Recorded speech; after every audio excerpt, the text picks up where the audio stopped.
کہتی ہیں کہ انسان اپنی زندگی میں جتنا مرضی بہادر بن جائے، لیکن شادی سے ایک ہفتہ پہلے جو خوف، گھبراہٹ اور سنسنی اس کے دل و دماغ پر طاری ہوتی ہے، اس کا مقابلہ دنیا کا کوئی دوسرا ڈر نہیں کر سکتا۔ میرا نام التمش ہے اور میری کہانی بھی کچھ ایسی ہی گھبراہٹ سے شروع ہوتی ہے جس نے میری ہنستی کھیلتی زندگی میں وہ طوفان کھڑا کیا کہ میرے 14 طبق روشن ہو گئے۔ میری عمر صرف 22 سال تھی، لیکن چونکہ میں اپنی 3 بہنوں کا اکلوتا بھائی تھا، اسی لیے ان کے دل میں میری شادی کا ارمان سر اٹھانے لگا، اور ان تینوں نے مل کر اپنی مرضی سے میرا رشتہ پکا کر دیا اور جلدی شادی بھی رکھ دی۔ کم عمری میں شادی کا سوچ کر ہی میں گھبرا رہا تھا، اور اب تو میری شادی میں صرف 2 دن باقی رہ گئے تھے۔ پورے گھر میں تل دھرنے کی جگہ نہیں تھی۔ مہمانوں کا ایک تانتا بندھا ہوا تھا کہ کہیں ڈھولک کی تھاپ گونج رہی تھی تو کہیں غزلوں کا شور شرابہ اور ہنسی مذاق چل رہا تھا۔ شادی کا جوڑا، شیروانی، مہندی کے کپڑے اور جوتے، سب کچھ فائنل ہو چکا تھا۔ میں اندرونی طور پر جتنا خوش تھا، اس سے کہیں زیادہ میرے اندر ایک عجیب سی نروسنس بڑھتی جا رہی تھی۔ اسی گھبراہٹ کو کم کرنے کے لیے میرے 3 جگری دوست شہویز، دانیال اور حنان نے مجھے فون کیا اور زبردست اصرار کر کے گھر سے باہر بلایا۔ ان کا کہنا تھا کہ دولہا بھائی، شادی کے بعد تو تم ہمارے ہاتھ آنے سے رہے، اسی لیے آج کی شام ہماری طرف ہے، تمہاری بیچلرز پارٹی ہے، ذرا باہر نکلو اور سکون کا سانس لو تاکہ شادی کے اس تناؤ سے تھوڑا باہر آ سکو۔ میں نے بڑی مشکل سے امی سے اجازت لی اور دوستوں کے ساتھ باہر نکل آیا۔ ہم شہر کے ایک مشہور اور پرسکون کیفے کی چھت پر جا بیٹھے تھے اور چائے کی چسکیاں لینے لگے۔ باہر کا موسم کافی سرد تھا اور ہلکی ہلکی ہوا چل رہی تھی، لیکن جیسے ہی میرے دوستوں نے باتوں کا رخ بدلا تو اس سردی میں بھی میرے ماتھے پر پسینے کی بوندیں چمکنے لگیں۔ بیٹھتے ہی شاویز نے میری پیٹھ پر زور سے ہاتھ مارا اور شرارت سے ہنستے ہوئے بولا، کیوں التمش میاں، پھر الٹی گنتی شروع ہو چکی ہے؟ اور اب تو صرف 2 دن باقی ہیں۔ سچ بتاؤ، دل کی دھڑکن کا کیا حال ہے؟ کیونکہ اب تمہاری زندگی کا وہ سب سے بڑا مرحلہ آنے والا ہے جس سے ہر مرد کو گزرنا پڑتا ہے۔ میں نے جھینپتے ہوئے چائے کا گھونٹ بھرا اور نظریں چراتے ہوئے کہا، یار سچ بتاؤں تو بس گھبراہٹ ہو رہی ہے۔ اتنی بڑی ذمہ داری اچانک سر پر آ رہی ہے، مجھے تو کچھ سمجھ نہیں آ رہا کہ سب کچھ کیسے سنبھالوں گا اور کیسے ایک اچھا شوہر ثابت ہو پاؤں گا۔ بس میرا یہ کہنا تھا کہ دانیال نے چائے کا کپ میز پر رکھا اور اپنی کرسی میرے تھوڑا اور قریب کر لی۔ اس نے اپنی شکل کو انتہائی سنجیدہ اور دیسی حکیموں جیسا بنا لیا اور آہستہ سے بولا، التمش دیکھو یار، مذاق اپنی جگہ، لیکن اب تم بچے نہیں رہے، پرسوں تمہاری شادی ہے، اور یاد رکھنا کہ شادی کی پہلی رات ایک مرد کی زندگی کا سب سے بڑا اور سب سے اہم ٹیسٹ ہوتی ہے۔ وہاں تمہاری پرفارمنس، تمہارا امپریشن اور تمہارا کانفیڈنس سب کچھ بہت معنی رکھتا ہے۔ اگر پہلی رات ہی تم نروس ہو گئے یا تمہارا امپریشن کسی بھی وجہ سے خراب ہو گیا تو بھابھی کے سامنے تمہارا گراف ہمیشہ کے لیے نیچے گر جائے گا، کیونکہ عورتیں پہلی رات کے ماحول اور مرد کے انداز کو زندگی بھر نہیں بھولتی۔ دانیال کے اس بات پر حنان نے بھی فوراً ہاں میں ہاں ملائی۔ حنان جو ہم سب میں خود کو بڑا تجربے کار اور عقل کل سمجھتا تھا، کیونکہ اس کی اپنی شادی کو ابھی مشکل سے 6 مہینے ہی ہوئے تھے، اس نے ایک گہرا اور ڈرامائی سانس لیا اور میری طرف دیکھ کر بولا، بالکل صحیح کہہ رہا ہے دانیال، عورت پہلی رات مرد میں صرف ایک چیز دیکھتی ہے اور وہ ہے اس کا ہر لحاظ سے پرفیکٹ ہونا۔ وہ تمہارا لک، تمہارا اٹھنا بیٹھنے کا انداز اور سب سے بڑھ کر تمہاری صفائی ستھرائی کو بہت باریکی سے نوٹس کرتی ہے، اسی لیے تمہیں ذہنی اور جسمانی طور پر مکمل تیار ہونا ہوگا۔ دیکھو التمش، پہلی رات کا امپریشن اگر پہلا اور آخری نہ ہوا تو پوری زندگی تانے سننے پڑتے ہیں اور مرد کی عزت مٹی میں مل جاتی ہے۔ اسی لیے میں پوچھ رہا ہوں کہ تم نے اندرونی طور پر اپنی پوری تیاری کر لی ہے نا؟ میں نے انتہائی حیرت اور معصومیت سے حنان کی طرف دیکھا اور کہا، کیسی تیاری؟ یار کپڑے، جوتے، عطر، سب کچھ تو تیار پڑا ہے، اور کیا تیاری کرنی ہوتی ہے؟ حنان نے زور سے اپنے ماتھے پر ہاتھ مارا اور ہنستے ہوئے بولا، اوہو میرے بھولے بادشاہ، میں ان ظاہری کپڑوں اور جوتوں کی بات نہیں کر رہا، میں تمہاری اپنی ذاتی اور نچلی صفائی کی بات کر رہا ہوں، جو ایک مرد کے لیے سب سے ضروری ہوتی ہے۔ دیکھو تم اب دولہا بننے جا رہے ہو، تمہیں وہاں ایک دم نیٹ اینڈ کلین اور پرفیکٹ ہیرو لگنا چاہیے تاکہ سامنے والے کو تمہاری شخصیت سے کوئی کراہت نہ آئے۔ تم نے اپنی نچلی صفائی کا کیا انتظام کیا ہے؟ کیونکہ وہاں تمہیں ایک ہائبرڈ ماڈل کی طرح دکھنا ہے۔ اگر وہاں کوئی گڑبڑ ہوئی، بالوں کا جنگل ہوا یا تم لاپرواہ دکھے تو پہلی رات کا سارا رومانس اور سارا ماحول ایک سیکنڈ میں مٹی میں مل جائے گا، اور تمہاری دلہن تمہیں ایک پینڈو انسان سمجھے گی، کیونکہ آج کل کی لڑکیاں صفائی پسند ہوتی ہیں بھائی۔ شاہویز نے فوراً جلتی پر مزید تیل چھڑکتے ہوئے کہا، ہاں یار التمش، یہ بات تو بالکل بہت ہی زیادہ ضروری ہے، اور دانیال اور حنان بالکل 100% سچ کہہ رہے ہیں۔ نچلی صفائی اگر پرفیکٹ اور شیشے کی طرح صاف نہ ہو تو انسان خود بھی رات کو عجیب سی جھجک اور شرمندگی محسوس کرتا ہے، اور سامنے والے پر بھی بہت برا اور گھٹیا اثر پڑتا ہے۔ تم نے یوٹیوب پر ویڈیوز نہیں دیکھی یا انٹرنیٹ پر کبھی سرچ نہیں کیا کہ آج کل کے دور میں اگر دولہا اپنی نچلی صفائی میں تھوڑی سی بھی لاپرواہی برتے تو دلہن یہی سمجھے گی کہ یہ تو بالکل ہی غیر مہذب اور گندا انسان ہے جسے اپنی باڈی کی دیکھ بھال کا پتہ ہی نہیں ہے۔ پہلی رات کی پرفارمنس کا پورا دار و مدار تمہاری اسی تیاری پر ہے، کیونکہ جب تمہارا کانفیڈنس اچھا ہوگا تبھی تم کھل کر پرفارم کر پاؤ گے، ورنہ تم خود ہی شرماتے رہو گے۔ میرے یہ تینوں دوست مجھے لگاتار چڑھانے اور خوفزدہ کرنے میں مصروف تھے، اور ان کا پورا مقصد مجھے ذہنی طور پر دباؤ میں لانا تھا۔ وہ ایسی باریک اور سنسنی خیز باتیں کر رہے تھے کہ میرے دل کی دھڑکنیں تیز ہو رہی تھیں، اور مجھے لگ رہا تھا کہ جیسے میں کسی بہت بڑے امتحان کے کمرے میں بیٹھنے جا رہا ہوں۔ وہ مجھے مسلسل ڈرا رہے تھے کہ اگر تم سے کوئی بھی کمی رہ گئی، اگر تم ہر لحاظ سے صاف ستھرا اور پرفیکٹ نہ دکھے، یا اگر تم نے نچلی صفائی میں کوئی کسر چھوڑی، تو تیری شادی کی پہلی رات ایک خوبصورت خواب بننے کے بجائے تمہاری زندگی کا سب سے بڑا ڈراؤنا خواب بن جائے گی۔ دانیال کہنے لگا، میں نے تو اپنی شادی سے ٹھیک ایک دن پہلے پورے 2 گھنٹے غسل خانے میں لگا کر خود کو ایک جگہ سے بالکل صاف کیا تھا، تب جا کر میرے اندر وہ مردانہ کانفیڈنس آیا تھا جس کی وجہ سے میری پہلی رات بہت زبردست رہی تھی۔ اسی لیے تم بھی کوئی رسک مت لینا التمش، اور کل ہی کام نمٹا لینا۔ ان کی ان مسلسل باتوں نے میرے ابلتے ہوئے دماغ میں ایک عجیب سا خوف اور سنسنی خیز ڈر پیدا کر دیا۔ میں نے اپنی زندگی میں اس سے پہلے کبھی ان نچلی چیزوں پر اتنا گہرائی سے اور باریکی سے نہیں سوچا تھا، لیکن دوستوں کے اس مسلسل دباؤ اور پرفارمنس کے تانوں نے مجھے اندر سے بالکل ہلا کر رکھ دیا۔ مجھے اب پکا لگنے لگا تھا کہ اگر میں نے خود کو بالکل شیشے کی طرح صاف اور چمکدار نہ کیا تو میری شادی کی پہلی رات بری طرح ناکام ہو جائے گی، اور میری بیوی مجھے پہلی ہی رات ناپسند کر کے مجھ سے دور ہو جائے گی، اور میری مردانگی کا سارا روب خاک میں مل جائے گا۔ رات کے جب 12 بجے تو میں بھاری قدموں کے ساتھ گھر واپس آیا، لیکن میرے دوستوں کی باتیں میرے کانوں میں ہتھوڑی کی طرح لگاتار بج رہی تھی کہ پہلی رات کی پرفارمنس بہت معنی رکھتی ہے، عورت سب سے پہلے مرد کی صفائی دیکھتی ہے، اور تمہاری ذاتی پریپریشن بالکل پرفیکٹ ہونی چاہیے۔ میں اپنے کمرے میں بستر پر لیٹ گیا، لیکن مجھے نیند کا ایک جھونکا بھی نہیں آ رہا تھا۔ میری آنکھیں چھت کے پنکھے کو گھور رہی تھی، اور میرا دماغ کسی کمپیوٹر کی طرح تیز چل رہا تھا۔ ویسے تو میں ایک بالغ لڑکا تھا اور اپنی نچلی صفائی وقت پر کرنا میری عادت میں شامل تھا، لیکن دوستوں نے میرے ذہن میں جو نئی سنسنی اور ڈر بٹھا دیا تھا اس نے مجھے بالکل ہلا کر رکھ دیا تھا۔ مجھے لگ رہا تھا کہ عام دنوں کی صفائی اور شادی کی پہلی رات کی صفائی میں زمین آسمان کا فرق ہوتا ہے، اور شاید شادی کے لیے کوئی خاص قسم کی پرفیکٹ تیاری کرنی پڑتی ہے جس کا مجھے بالکل علم نہیں ہے۔ اسی شدید گھبراہٹ اور بے چینی کے عالم میں میں نے کمبل کے اندر ہی اپنا موبائل نکالا اور انٹرنیٹ پر سرچ کرنا شروع کر دیا۔ میں نے یوٹیوب کھولا اور وہاں یہ سرچ کرنے لگا کہ شادی کی پہلی رات اصل میں ہوتا کیا ہے، اور ایک دولہے کو اس رات کن مراحل سے گزرنا پڑتا ہے۔ جیسے ہی میں نے یہ موضوع سرچ کیا تو میرے سامنے ویڈیوز کی ایک لمبی لائن لگ گئی جن کے تھم نیلز دیکھ کر ہی میرے دل کی دھڑکن تیز ہو گئی۔ کسی ویڈیو پر لکھا تھا کہ پہلی رات مرد کی زندگی کا سب سے بڑا امتحان ہوتی ہے، تو کسی پر لکھا تھا کہ اگر آپ نے یہ غلطیاں کی تو آپ کی شادی شدہ زندگی تباہ ہو جائے گی۔ ان ویڈیوز کو دیکھ کر میری گھبراہٹ دگنی ہو گئی، کیونکہ وہاں ایسے طبی اور نفسیاتی مشورے دیے جا رہے تھے جن کے بارے میں میں نے کبھی خواب میں بھی نہیں سوچا تھا۔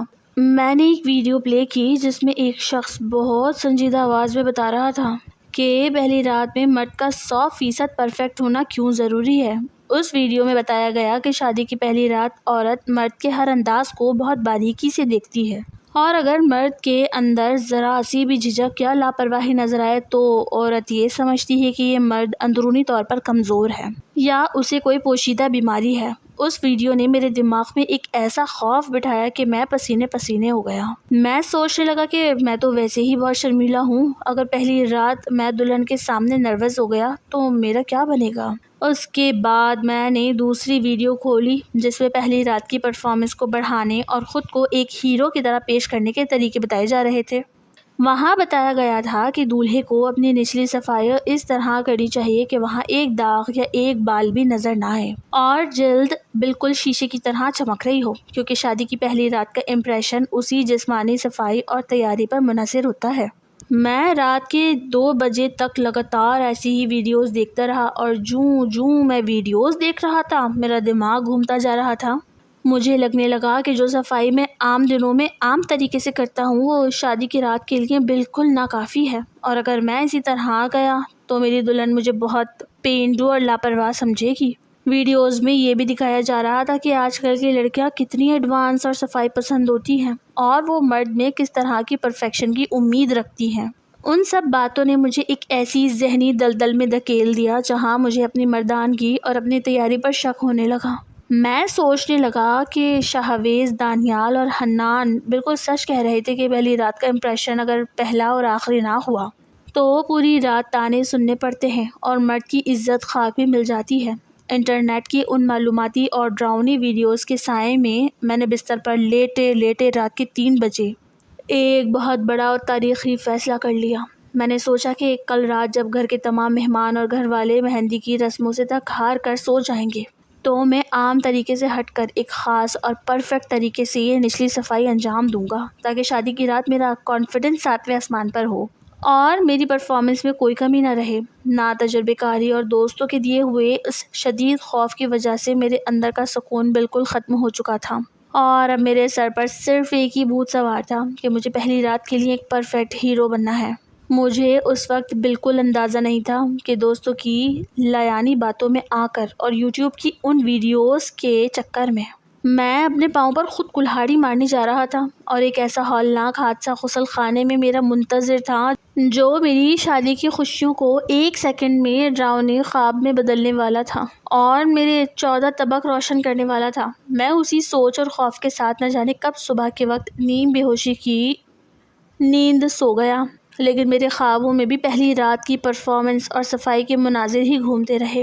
اگلی صبح جب میری آنکھ کھلی تو سورج کافی اوپر آ چکا تھا اور میرے گھر میں مہمانوں کی چہل پہل اور ہنسی مذاق کی آوازیں گونج رہی تھیں۔ میں رات بھر یوٹیوب پر پہلی رات کی پرفارمنس اور صفائی کی ویڈیوز دیکھنے کی وجہ سے شدید تھکن محسوس کر رہا تھا، لیکن دل میں ایک عجیب سی سنسنی اور بے چینی اب بھی برقرار تھی۔ میں بستر سے اٹھا اور منہ ہاتھ دھو کر جیسے ہی ناشتے کی ٹیبل کی طرف بڑھا تو وہاں میری امی میری دونوں بہنوں عالیہ اور سائمہ کے ساتھ بیٹھ کر شادی کے جوڑوں اور عروج کے استقبال کی تیاریوں پر بہت سنجیدگی سے بحث کر رہی تھی۔ گھر کے ایک کونے میں شادی کا سامان اور مٹھائی کے ڈبے رکھے ہوئے تھے اور ہر کوئی اپنے اپنے کام میں مصروف دکھ رہا تھا۔ میں چپکے سے کرسی پر بیٹھ گیا اور چائے کا کپ ہاتھ میں پکڑ لیا، لیکن میرا پورا دھیان امی اور بہنوں کی باتوں کی طرف تھا جو عروج کی عادتوں کے بارے میں گفتگو کر رہی تھی۔ امی نے عالیہ کی طرف دیکھا اور بہت تاکید کرتے ہوئے بولی، دیکھو عالیہ، تمہیں تو پتہ ہی ہے نا عروج کس قدر صفائی پسند لڑکی ہے۔ وہ اپنے گھر میں ایک بھی ذرہ برابر گندگی یا بے ترتیبی برداشت نہیں کرتی، اسی لیے تم دونوں بہنیں اس کے آنے سے پہلے التمش کے کمرے کی ایک ایک چیز بالکل چمکدار اور صاف کر دینا۔ اس کے کمرے کی الماریوں اور درازوں سے وہ پرانا سلور کا کچرا اور فالتو سامان پوری طرح ہٹا دینا، کیونکہ عروج کو سلیقہ مندی اور صفائی بہت پسند ہے اور میں نہیں چاہتی کہ وہ پہلے ہی دن ہمارے گھر میں کوئی کمی دیکھے۔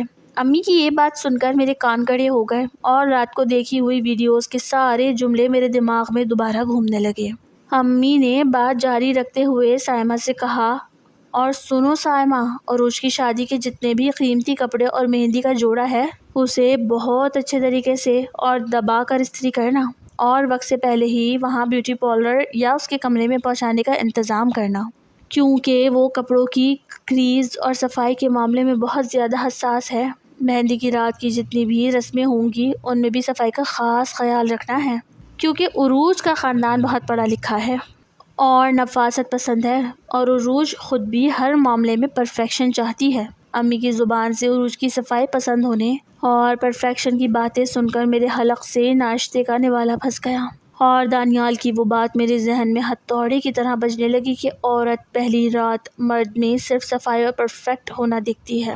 اب تو مجھے پکا یقین ہو گیا تھا کہ اگر میں نے اپنی نچلی صفائی میں ذرا سی بھی لاپرواہی برتی تو عروج مجھے پہلے ہی دن مسترد کر دے گی، کیونکہ وہ تو عام چیزوں میں بھی اتنی صفائی پسند ہے۔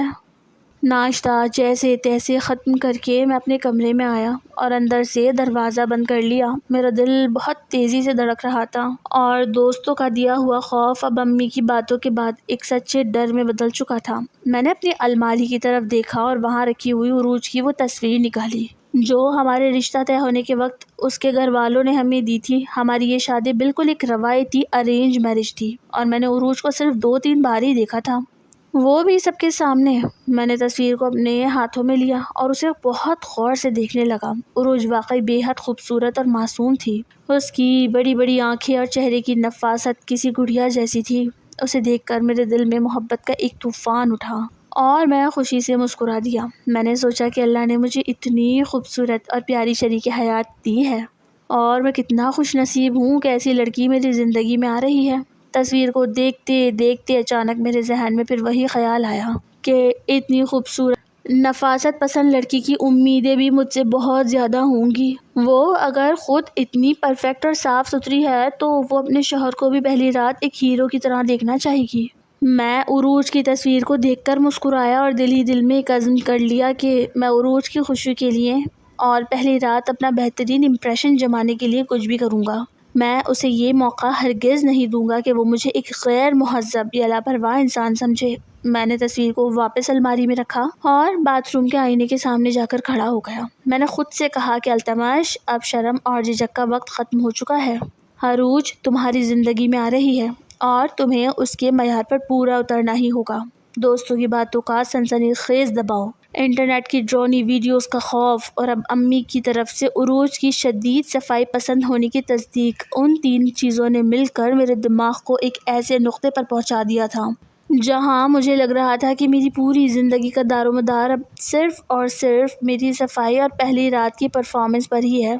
میں نے سوچا کہ اب رات کا انتظار کرنے کی ضرورت نہیں ہے۔ جیسے ہی دوپہر کو سب مہمان مہندی کے کاموں میں مصروف ہوں گے، میں چپکے سے باتھ روم جاؤں گا اور بالکل نئے تیز دھار اس طرح سے خود کو ایک ہائبرڈ ماڈل کی طرح صاف کروں گا تاکہ عروج جب مجھے دیکھے تو وہ میری نفاست کی دیوانی ہو جائے۔ مجھے کیا معلوم تھا کہ عروج کی خوبصورتی کے تصور میں کھو کر اور اس صفائی کے بھوت کو سر پر سوار کر کے میں اپنی زندگی کی سب سے بڑی غلطی کرنے جا رہا تھا، اور غسل خانے کا وہ تیز دھار اس طرح میری خوشیوں کا گلا کاٹنے کے لیے بالکل تیار بیٹھا تھا اور سوج ہی نہیں رہا تھا۔ میں نے دکان سے منگوایا ہوا بالکل نیا اور چمکتا ہوا تیز دھار اس طرح اٹھایا اور دل میں عروج کا تصور لیے چپکے سے باتھ روم کے اندر داخل ہو گیا اور اندر کی کنڈی اچھی طرح بند کر دی۔ باتھ روم کے بڑے آئینے میں خود کو دیکھتے ہوئے میرے اندر ایک عجیب سا مردانہ کانفیڈنس جاگ رہا تھا کہ بس اب کچھ ہی دیر میں میں بالکل ایک پرفیکٹ دولہا بن جاؤں گا جس کی صفائی دیکھ کر عروج پہلے ہی دن میری گرویدہ ہو جائے گی۔ میں نے جلدی سے اپنے کپڑے اتارے اور صفائی کے اس مقدس اور نازک فریضے کا آغاز کیا۔ میں نے استرے پر نیا بلیڈ چڑھا رکھا تھا جو نچلی صفائی کے لیے ضرورت سے زیادہ تیز تھا۔ نا تجربے کاری اور پہلی بار اس طرح استعمال کرنے کی وجہ سے میرے ہاتھ ہلکے سے کانپ رہے تھے، لیکن عروج کی تصویر اور رات کو دیکھی ہوئی یوٹیوب ویڈیوز کے طریقے میرے ذہن میں بالکل تازہ تھے۔ میں نے بہت احتیاط سے کام شروع کیا، لیکن نیچے مہمانوں کے شور اور اچانک کسی کزن کی سیڑھیاں چڑھنے کی آواز سن کر میرے اندر ایک دم گھبراہٹ پیدا ہو گئی۔ مجھے لگا کہ کہیں کوئی باتھ روم کا دروازہ نہ کھٹکھٹا دے، اور اسی جلدی اور بوکھلاہٹ کے عالم میں میرا ہاتھ بری طرح پھسل گیا اور اس طرح کا وہ تیز دھار بلیڈ بالکل غلط جگہ پر زور سے رگڑ کھاتا ہوا گزر گیا۔ 1 سیکنڈ کے 1000ویں حصے میں مجھے ایک ایسا شدید اور ہولناک درد محسوس ہوا کہ جیسے کسی نے میرے جسم کے سب سے نازک حصے پر جلتی ہوئی سلاخ رکھ دی ہو۔ درد کی ایک تیز لہر میری ریڑھ کی ہڈی سے ہوتی ہوئی سیدھی میرے دماغ تک گئی اور میرے 14 طبق ایک ہی جھٹکے میں روشن ہو گئے۔ میں نے چیخنے کی کوشش کی لیکن شرمندگی اور خوف کے مارے میری آواز میرے حلق میں ہی پھنسی رہ گئی۔ لیکن شرمندگی اور خوف کے مارے میری آواز میرے حلق میں ہی پھنس کر رہ گئی۔ جب میں نے نیچے دیکھا تو میرے پاؤں تلے سے زمین نکل گئی، کیونکہ وہاں سے خون کا ایک فوارہ ابل رہا تھا، اور دیکھتے ہی دیکھتے باتھ روم کا سفید فرش سرخ ہونے لگا۔ کٹ اتنا گہرا اور اتنا ہولناک تھا کہ میری روح تک کانپ گئی اور نچلی صفائی کا سارا بھوت 1 سیکنڈ میں اتر گیا۔ میں شدید درد سے تڑپ اٹھا اور صدمے کی وجہ سے میری آنکھوں کے سامنے اندھیرا چھانے لگا۔ اب میرے سامنے سب سے بڑا مسئلہ خود کو سنبھالنے اور اس خون کو روکنے کا تھا، لیکن خون تھا کہ رکنے کا نام ہی نہیں لے رہا تھا۔ میں نے باتھ روم میں رکھا ہوا تولیہ اٹھایا اور اسے زخم پر زور سے دبا دیا تاکہ کسی طرح خون بند ہو، لیکن درد کی شدت سے میری ٹانگیں کانپ رہی تھی اور مجھے لگ رہا تھا کہ میں ابھی فرش پر گر کر بے ہوش ہو جاؤں گا۔ اس حالت میں بھی مجھے اپنی چوٹ سے زیادہ اس بات کی فکر تھی کہ اگر گھر میں کسی کو پتہ چل گیا کہ شادی سے 1 دن پہلے دولہا نے اپنے ساتھ یہ کیا گل کھلایا ہے تو میری عزت کا پورے خاندان میں جنازہ نکل جائے گا اور لوگ صدیوں تک میرا مذاق اڑائیں گے۔ میں نے روتے ہوئے دل ہی دل میں خود کو اور اپنے ان تینوں دوستوں شہاویز، دانیال اور حنان کو ایسی گالیاں دی کہ اگر وہ سامنے ہوتے تو شاید میں ان کا خون کر دیتا، جن کی باتوں میں آ کر میں نے یہ حماقت کی تھی۔ کسی طرح 10 منٹ تک تولیہ دبانے کے بعد خون کی رفتار تھوڑی کم ہوئی تو میں نے کانپتے ہاتھوں سے اپنی پتلون اٹھائی اور اسے انتہائی تکلیف اور درد کے ساتھ پہننے کی کوشش کی۔ پتلون کا کپڑا جیسے ہی زخم سے چھوا تو درد کے مارے میری جان نکل گئی اور میں نے باتھ روم کی دیوار کو مضبوطی سے پکڑ لیا تاکہ نیچے نہ گروں۔ اپنی پتلون کو کسی طرح سنبھالتے ہوئے اور لنگڑاتے ہوئے میں باتھ روم سے باہر نکلا تو میرا پورا جسم پسینے سے شرابور تھا اور چہرے کا رنگ بالکل سفید ہو چکا تھا۔ میں نے اپنے کمرے کا دروازہ کھول کر باہر جھانکا تو شکر ہے کہ کوریڈور میں کوئی نہیں تھا، کیونکہ سب نیچے مہندی کی تیاریوں میں مگن تھے۔ میں نے دیواروں کا سہارا لیا اور لنگڑاتا ہوا سیڑھیوں سے نیچے اترنے لگا، جہاں ہر قدم پر مجھے لگ رہا تھا کہ میری جان نکل جائے گی، لیکن میں نے اپنے چہرے پر زبردستی کا سکون سجانے کی کوشش کی تاکہ کوئی مجھ پر شک نہ کرے۔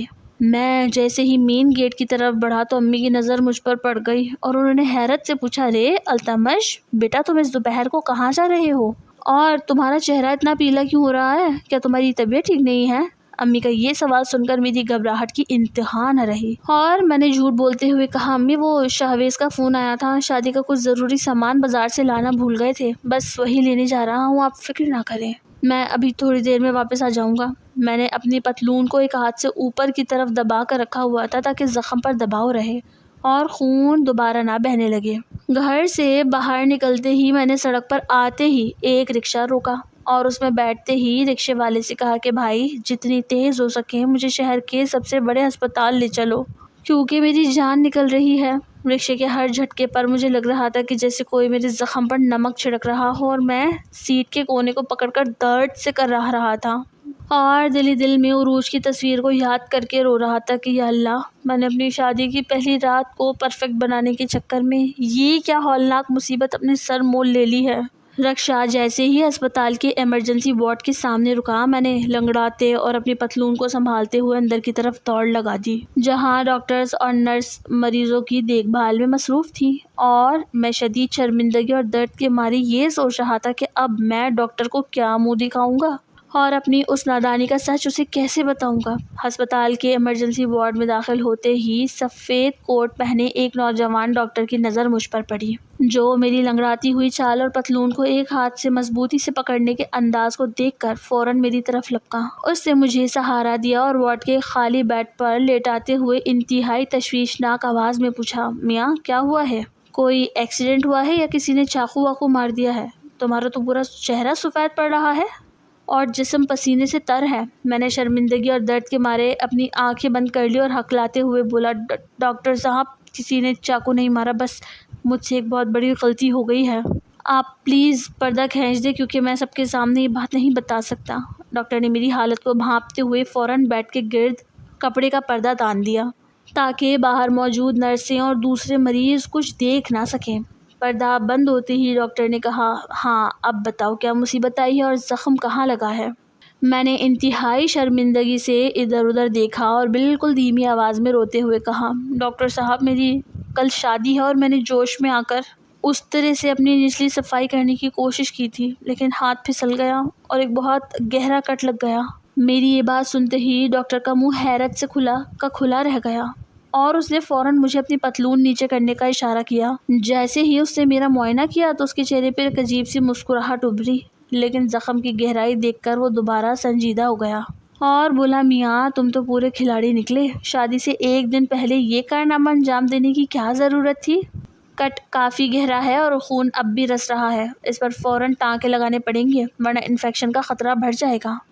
ٹانکے لگانے کا نام سنتے ہی میری تو جان نکل گئی اور میں نے تڑپ کر کہا، ڈاکٹر صاحب کیا ٹانکے لگانا بہت ضروری ہے؟ کیا یہ گولیوں یا کریم سے ٹھیک نہیں ہو سکتا؟ میری کل شادی ہے اور اگر ٹانکے لگ گئے تو میں شادی کی رسموں میں کیسے بیٹھوں گا؟ ڈاکٹر نے اوزار تیار کرتے ہوئے مجھے گھورا اور بولا، اگر ٹانکے نہ لگے تو خون بہنا بند نہیں ہوگا اور تم شادی کے منڈپ کے بجائے سیدھے قبرستان پہنچ جاؤ گے، اسی لیے چپ چاپ سیدھے لیٹے رہو۔ اس نے مجھے ایک سن کرنے والا انجیکشن لگایا جس کے لگتے ہی درد کی ایک اور تیز لہر میرے پورے وجود میں دوڑ گئی اور پھر اس نے انتہائی مہارت سے وہاں 4 ٹانکے لگا دیے۔ ٹانکے لگاتے وقت مجھے ایسا محسوس ہو رہا تھا جیسے میری مردانگی کا سارا غرور اور دوست کی دی ہوئی پرفارمنس کی باتیں ان ٹانکوں کے ساتھ ہمیشہ کے لیے سی دی گئی ہوں۔ جب ڈاکٹر اپنا کام مکمل کر چکا تو اس نے پٹی باندھ دی اور اپنے دستانے اتارتے ہوئے گہرا سانس لیا۔ میں نے اپنی پتلون سنبھالی اور بیڈ پر بیٹھتے ہوئے ڈرتے ڈرتے پوچھا، ڈاکٹر صاحب اب تو سب ٹھیک ہے نا؟ زخم کتنے دن تک میں بھر جائے گا اور میں اپنی بیوی کے پاس کب تک جا سکتا ہوں؟ کیونکہ کل ہماری پہلی رات ہے اور میری بیوی صفائی اور پرفیکشن کی بہت شوقین ہے۔ ڈاکٹر نے یہ سن کر اپنی اینک ٹھیک کی اور میری طرف ایک ایسی شکی اور سخت نگاہ سے دیکھا کہ میرے دل کی دھڑکن رک گئی۔ وہ بہت سنجیدگی سے بولا، میاں میری بات کان کھول کر سن لو، یہ کوئی معمولی کٹ نہیں ہے بلکہ بہت ہی نازک جگہ پر گہرا زخم ہے۔ اس زخم کو مکمل طور پر ٹھیک ہونے میں کم از کم 2 مہینے کا وقت لگے گا اور میں تمہیں سخت ہدایت دے رہا ہوں کہ ان 2 مہینوں کے دوران بیوی کے پاس جانا بالکل منع ہے۔ اگر تم نے ذرا سی بھی بے احتیاطی کی یا رومانوی چکر میں پاس جانے کی کوشش کی تو یہ ٹانکے فوراً ٹوٹ جائیں گے اور پھر جو نقصان ہوگا اس کے ذمہ دار تم خود ہوگے۔ ڈاکٹر کا یہ حکم سن کر میرے 14 طبق روشن ہو گئے اور میرے سر پر جیسے آسمان ٹوٹ پڑا۔ میں نے روحانسی آواز میں کہا، ڈاکٹر صاحب آپ کیا کہہ رہے ہیں؟ 2 مہینے؟ شادی کے شروع کے دن تو میاں بیوی کے لیے سب سے خاص ہوتے ہیں اور اگر میں 2 مہینے تک اپنی بیوی سے دور بھاگتا رہا تو وہ میرے بارے میں کیا سوچے گی؟ وہ تو سمجھے گی کہ میں مرد ہی نہیں ہوں یا میں اس میں دلچسپی نہیں رکھتا۔ پلیز کوئی ایسی دوا دے دے کہ یہ ہفتے بھر میں ٹھیک ہو جائے۔ ڈاکٹر نے مجھے جھڑکتے ہوئے کہا، میں کوئی جادوگر نہیں ہوں اور نہ ہی یہ کوئی جادو کی گولی ہے جو راتوں رات زخم بھر دے۔ اپنی جان پیاری ہے تو 2 مہینے تک دلہن سے دور رہو ورنہ ہسپتال کا چکر کاٹتے کاٹتے بوڑھے ہو جاؤ گے۔ اب چپ چاپ یہ نسخہ لو اور گھر جا کر آرام کرو۔ میں ہسپتال سے باہر نکلا تو میری دنیا بالکل اجڑ چکی تھی اور وہ تمام رومانوی خواب جو میں نے عروج کی تصویر دیکھ کر سجائے تھے 1 سیکنڈ میں چکنا چور ہو چکے تھے۔ میں لنگڑاتا ہوا دوبارہ رکشے میں بیٹھا اور گھر کی طرف روانہ ہوا جہاں اب مہندی کی رونقیں عروج پر تھی، لیکن میرے اندر ایک ایسا اندھیرا چھا چکا تھا جس کا کوئی علاج نہیں تھا۔ میں سوچ رہا تھا کہ کل شادی تو جیسے تیسے ہو جائے گی، لیکن پہلی رات جب عروج گھونگھٹ اٹھائے میرے سامنے بیٹھی ہوگی تو میں اس کا سامنا کیسے کروں گا اور ڈاکٹر کے اس ہولناک حکم پر عمل کرتے ہوئے خود کو اس سے دور کیسے رکھوں گا؟ بالآخر میری شادی کا وہ بڑا دن آ ہی گیا جس کا مجھے مہینوں سے انتظار تھا، لیکن میری حالت ایک ایسے قیدی جیسی تھی جسے پھانسی کے پھندے کی طرف لے جایا جا رہا ہو۔ صبح سے ہی گھر میں صحرا بندی اور بارات کی روانگی کی تیاریاں چل رہی تھیں۔ کزن شیروانی پہنانے میں میری مدد کر رہے تھے اور شہویز، دانیال اور حنان میرے گرد کھڑے ہو کر مسلسل رومانوی جملے کس رہے تھے اور بار بار ہنس کر اشارے کر رہے تھے کہ التمش میاں بس کچھ ہی گھنٹوں کی بات ہے اور تمہاری پرفارمنس کا وقت شروع ہونے والا ہے۔ ان بے وقوفوں کو کیا معلوم تھا کہ ان کا مشورہ مان کر میں پہلے ہی اپنا سب کچھ لٹا چکا ہوں اور شیروانی کے نیچے جو پٹی بندھی ہوئی تھی اس کا ایک ایک دھاگا میرے دل کی دھڑکن کے ساتھ درد کی لہریں پیدا کر رہا تھا۔ میں نے پورے دن لنگڑانے سے بچنے کے لیے اپنی چال کو اتنا سنبھال کر رکھا کہ ہر قدم اٹھاتے وقت میری جان نکل جاتی تھی، لیکن چہرے پر زبردستی کی مسکراہٹ سجائے رکھنا میری سب سے بڑی مجبوری تھی۔ بارات دھوم دھام سے عروج کے گھر پہنچی، نکاح کے کلمات پڑھے گئے اور سب نے مجھے مبارکباد دی، لیکن جب عروج رخصت ہو کر میرے گھر آئی تو میرے دل کی دھڑکنیں نامعلوم خوف سے رکنے لگی۔ رات کے 12 بجے جب سب مہمان اپنے اپنے کمروں میں چلے گئے اور امی نے مجھے عروج کے کمرے میں جانے کا اشارہ کیا تو میرے پیروں تلے سے زمین نکل گئی۔ میں نے بظاہر مسکراتے ہوئے کمرے کا دروازہ کھولا اور اندر داخل ہو گیا، جہاں پورا کمرہ پھولوں سے مہک رہا تھا اور عروج لال رنگ کے بھاری عروسی جوڑے میں گھونگھٹ نکالے بستر کے عین وسط میں بیٹھی ہوئی تھی۔ کمرے کی ہر چیز شیشے کی طرح چمک رہی تھی، جیسا کہ امی نے کہا تھا کہ عروج کو نفاست پسند ہے۔ لیکن اس خوبصورت ماحول کو دیکھ کر میرے ماتھے پر ٹھنڈا پسینہ آ گیا، کیونکہ مجھے ڈاکٹر کا وہ سخت حکم یاد آ رہا تھا کہ 2 مہینے تک بیوی کے پاس جانا سخت منع ہے، ورنہ ٹانکے ٹوٹ جائیں گے۔ میں بہت آہستہ سے چلتا ہوا بستر کے قریب پہنچا اور دل مضبوط کر کے عروج کے پاس بیٹھ گیا۔ جیسے ہی میں بیٹھا تو میرے جسم کا دباؤ زخم پہ پڑا اور درد کے مارے میری آنکھوں میں پانی آ گیا، لیکن میں نے منہ سے اف تک نہیں کی اور کانپتے ہاتھوں سے عروج کا گھونگھٹ اوپر اٹھایا۔ گھونگھٹ اٹھتے ہی عروج کا وہ چاند جیسا چہرہ میرے سامنے تھا، جو تصویر سے بھی 1000 گنا زیادہ خوبصورت اور معصوم لگ رہا تھا۔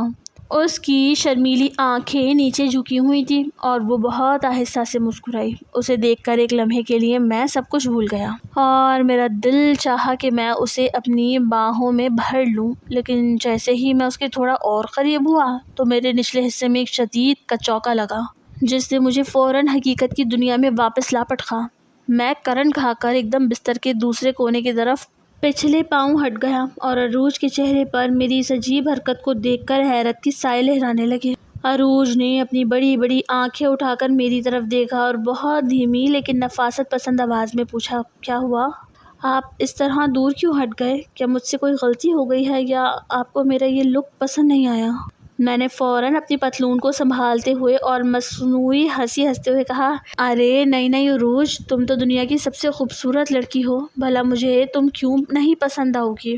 بس بات یہ ہے کہ میں شادی کی ان تھکا دینے والی رسموں اور بارات کے ہنگامے کی وجہ سے بہت زیادہ تھک گیا ہوں اور میرا سر درد سے پھٹ رہا ہے، اسی لیے میرا خیال ہے کہ ہمیں آج کی رات صرف آرام کرنا چاہیے اور سونا چاہیے۔ عروج نے میری بات سن کر تھوڑا عجیب محسوس کیا، لیکن وہ ایک سلجھی ہوئی لڑکی تھی، اسی لیے اس نے زیادہ بحث نہیں کی اور اپنا بھاری دوپٹہ اتار کر سائڈ پر رکھ دیا اور بستر کے کونے پر سیدھی لیٹ گئی۔ میں بستر کے بالکل آخری کونے پر الٹا لیٹ گیا تاکہ زخم پر کوئی دباؤ نہ پڑے اور رات بھر جاگتا رہا، کیونکہ جیسے ہی عروج نیند میں تھوڑا سا بھی میری طرف مڑتی تو میں ڈر کے مارے بستر سے نیچے گرنے والا ہو جاتا کہ کہیں اس کا ہاتھ یا پاؤں غلطی سے بھی میرے ٹانگوں پر نہ لگ جائے۔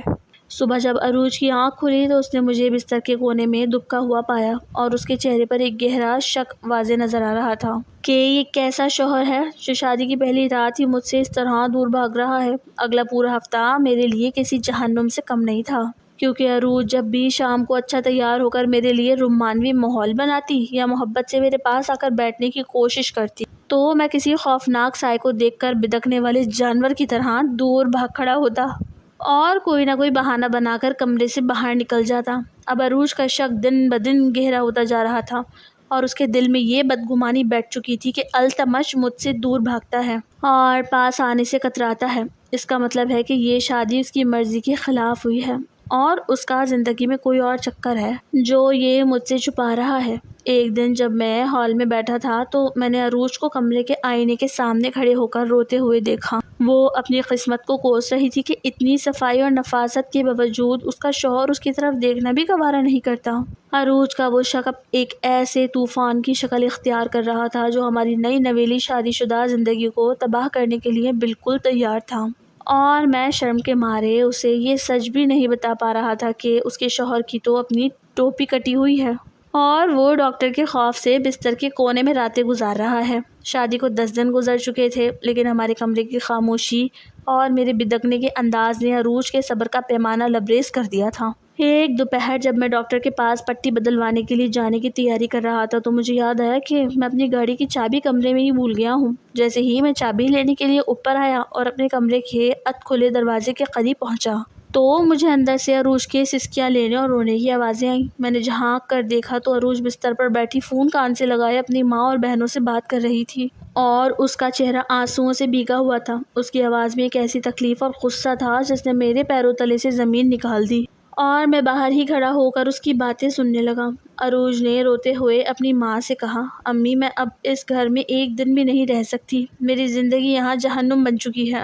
التمش کا رویہ میرے ساتھ ایک شوہر جیسا بالکل بھی نہیں ہے۔ وہ رات کو میرے قریب آنے کے بجائے بستر کے آخری کونے میں دپک کر لیٹ جاتا ہے، جیسے میں کوئی انسان نہیں بلکہ کوئی خوفناک بلا ہوں۔ میں نے خود کو اتنا سنبھالنے کی کوشش کی، روز اچھا تیار ہوتی ہوں، نفاست سے کمرہ صاف رکھتی ہوں، لیکن وہ جب بھی مجھے دیکھتا ہے تو ڈر کر دور بھاگ جاتا ہے اور کوئی نہ کوئی بہانہ بنا کر کمرے سے باہر نکل جاتا ہے۔ امی مجھے تو پورا یقین ہو چکا ہے کہ یا تو التمش دل سے کسی اور لڑکی کو پسند کرتے ہیں اور یہ شادی ان کے ساتھ زبردستی کی گئی ہے، یا پھر وہ سرے سے مرد ہی نہیں ہیں، ان کے اندر مردانہ صلاحیت ہی نہیں ہے اور وہ اپنی اس کمزوری کو چھپانے کے لیے مجھ سے دور بھاگ رہے ہیں، ورنہ کوئی بھی نیا شادی شدہ مرد اپنی اتنی خوبصورت بیوی سے اس طرح دور نہیں رہتا۔ عروج کی زبان سے یہ الفاظ سن کر میرے پورے جسم کو جیسے کاٹو تو خون نہیں والی حالت ہو گئی۔ میری مردانگی پر اتنا بڑا تانا لگا تھا، لیکن میں مجبور تھا کیونکہ میں اسے اپنی کٹی ہوئی ٹوپی کا سچ بتا کر مزید شرمندہ نہیں ہونا چاہتا تھا۔ ابھی میں صدمے سے سنبھلا ہی نہیں تھا کہ عروج نے فون پر اپنی بہنوں سے بات کرتے ہوئے ایک اور خوفناک سسپنس کھڑا کر دیا۔ وہ کہنے لگی، باجی مجھے تو اب یہ معاملہ صرف کسی اور لڑکی یا مردانگی کی کمزوری کا نہیں لگتا، بلکہ مجھے دال میں کچھ اور ہی کالا نظر آ رہا ہے۔ مجھے لگتا ہے کہ میری اس ساس نے یعنی التمش کی ماں نے اپنے بیٹے پر کوئی سخت بندش کرائی ہوئی ہے یا کوئی کالا جادو کروا رکھا ہے تاکہ وہ اپنی بیوی کے قریب نہ جا سکے اور ہمیشہ اپنی ماں کا ہی غلام بن کر رہے۔ میں نے سنا ہے کہ کچھ مائیں اپنے بیٹوں کو اپنے خوابوں میں رکھنے کے لیے شادی کی پہلی رات ہی ان پر ایسا جادو ٹونا کروا دیتی ہیں کہ ان کا دل اپنی بیوی سے بالکل کھٹا ہو جاتا ہے اور وہ تڑپتے رہتے ہیں، مگر مجھے پکا یقین ہے کہ میری ساس نے یہی بندش کروائی ہے، ورنہ التمش کا رویہ اتنا غیر فطری کبھی نہ ہوتا۔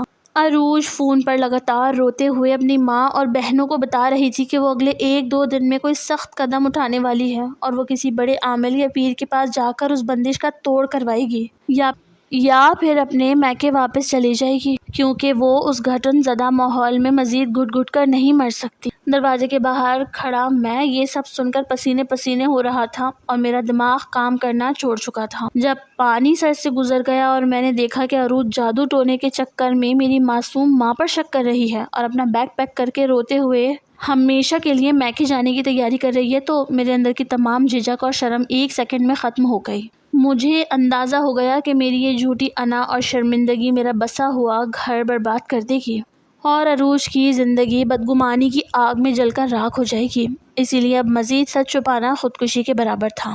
اگلے دن جب عروج نے روتے ہوئے کمرے کا دروازہ کھولا اور باہر نکلنے لگی تو میں نے آگے بڑھ کر بہت نرمی سے اس کا ہاتھ تھام لیا۔ میری آنکھوں میں سچے آنسو تھے اور میری آواز کانپ رہی تھی۔ میں نے کہا، عروج خدا کے لیے 1 منٹ کے لیے رک جاؤ اور میری بات سن لو۔ نہ تو میرا کوئی پرانا افیئر ہے، نہ میری ماں نے کوئی بندش کرائی ہے اور نہ ہی مجھ میں مردانگی کی کوئی کمی ہے۔ بس مجھ سے ایک ایسی نادانی ہو گئی ہے جسے بتاتے ہوئے میں شرم سے مر رہا تھا، لیکن اب سچ بتانا میری مجبوری بن چکا ہے کیونکہ میں تمہیں کھونا نہیں چاہتا۔ عروج نے آنسوؤں سے بھری آنکھوں کے ساتھ میری طرف دیکھا۔ اس کے چہرے پر شدید دکھ اور تھکن تھی۔ وہ بہت دھیمی آواز میں بولی، اب بہانے مت بنائے التمش، اگر کوئی مسئلہ نہیں ہے تو آپ شادی کی رات سے لے کر آج تک مجھ سے دور کیوں بھاگ رہے ہیں؟ ایک بیوی کے جذبات کا اس قدر مذاق کیوں اڑا رہے ہیں؟ مجھے اب آپ کی کسی بات پر یقین نہیں رہا۔ میں نے ایک گہرا سانس لیا اور عروج کا ہاتھ پکڑ کر اسے بستر پر بٹھایا اور خود اس کے سامنے فرش پر بیٹھ گیا۔ میری آنکھوں سے لگاتار آنسو بہہ رہے تھے۔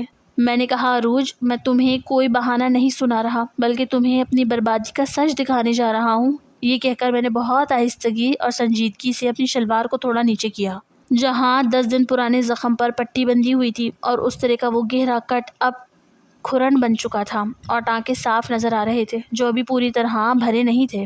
اپنے شوہر کے جسم پر وہ گہرا زخم اور پٹی دیکھ کر عروج کا منہ حیرت سے کھلا کا کھلا رہ گیا اور اس کے پاؤں تلے سے زمین نکل گئی۔ اس کا پورا غصہ اور شک 1 سیکنڈ میں غائب ہو گیا۔ میں نے روتے ہوئے کہا، عروج شادی سے ٹھیک 1 دن پہلے دوستوں کی باتوں میں آ کر اور پہلی رات کی پرفارمنس کی خوف سے میں نے زندگی میں پہلی بار اس طرح سے اپنی نچلی صفائی کرنے کی کوشش کی تھی، لیکن نا تجربے کاری میں ہاتھ پھسل گیا اور یہ گہرا کٹ لگ گیا۔ ہسپتال گیا تو ڈاکٹر نے 4 ٹانکے اور سخت تاکید کی کہ وہ اگر 2 مہینے سے پہلے بیوی کے قریب گئے تو یہ زخم دوبارہ کھل جائے گا اور انفیکشن ہو جائے گا۔ میں مردانگی کی کمزوری کی وجہ سے نہیں بلکہ زخم اور شدید شرمندگی کی وجہ سے تم سے دور بھاگ رہا تھا۔ کہ میں اپنی اتنی خوبصورت اور نفاست پسند بیوی کو یہ سچ کیسے بتاؤں گا۔ بیوی نے جب اپنی آنکھوں سے وہ زخم دیکھا اور میری بے بسی سنی تو اس کا دل پگھل گیا۔ اس کی آنکھوں سے پچھتاوے کے آنسو بہنے لگے۔ وہ فوراً فرش پر میرے برابر بیٹھی اور میرا چہرہ اپنے ہاتھوں میں لے کر بہت جذباتی آواز میں بولی، التمش، آپ نے مجھ سے اتنی بڑی بات کیوں چھپائی؟ کیا آپ مجھے اپنی شریک حیات اور سچی دوست نہیں سمجھتے تھے؟ اگر آپ مجھے پہلے دن ہی یہ زخم دکھا دیتے یا کھل کر بات کر لیتے تو کیا میں ایک بیوی ہونے کے ناطے آپ کا یہ درد نہیں سمجھتی؟ میں تو الٹا آپ پر شک کر کے روز روتی رہی اور ساس پر کالا جادو کا الزام لگاتی رہی۔ مجھے معاف کر دیں، میں اپنے شوہر کی اس تکلیف کو پہچان نہ سکی۔ عروج نے بہت پیار سے میرے آنسو پوچھے اور اس کے دل سے وہ سارا غبار ہمیشہ کے لیے نکل گیا جو 10 دن سے اسے تڑپا رہا تھا۔ اب ہمارے درمیان کوئی تیسرا شک یا بدگمانی باقی نہیں رہی تھی۔ ہم دونوں بستر پر بیٹھ گئے اور عروج نے میرا ہاتھ تھام کر کہا، التمش میاں، بیوی کا رشتہ صرف جسمانی تعلق یا ایک رات کی پرفارمنس کا نام نہیں ہوتا، بلکہ یہ ایک دوسرے کے دکھ، سکھ اور بیماری میں کام آنے کا نام ہے۔ اب جب تک آپ کا یہ زخم بالکل ٹھیک نہیں ہو جاتا، میں ایک بیوی اور سچی دوست بن کر آپ کی دیکھ بھال کروں گی، اور اب آپ کو مجھ سے دور بھاگنے کی بالکل ضرورت نہیں ہے۔ عروج کی یہ حقیقی اور جذباتی باتیں سن کر میرے دل سے ایک بہت بڑا بوجھ اتر گیا اور میں نے شکر کا سانس لیا۔ میاں بیوی کے پاکیزہ رشتے کی بنیاد صرف جسمانی تقاضوں پر نہیں بلکہ سچائی اور ایک دوسرے پر بھروسے پر ہوتی ہے۔ اگر ہم شرم اور جھجک کی وجہ سے سچ چھپائیں گے تو چھوٹے سے مسائل بھی بدگمانی کی آگ میں جل کر بڑے طوفان بن سکتے ہیں۔ اسی لیے اپنے شریک حیات سے کبھی کچھ مت چھپائیں، کیونکہ سچی محبت ہر زخم کو بھر دیتی ہے۔